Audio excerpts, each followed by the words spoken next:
I figured I'd show you guys these. These are the actual first 3 engines I ever built for the motorized bicycles for my own personal builds. So here's what the conrods look like now.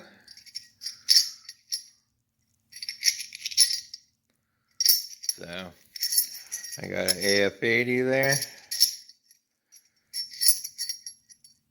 I got a JS50 and the YD100.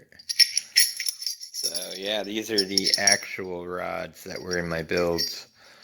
I hit them with a little bit of diamond grit here and gave them a nice little polish from my project there.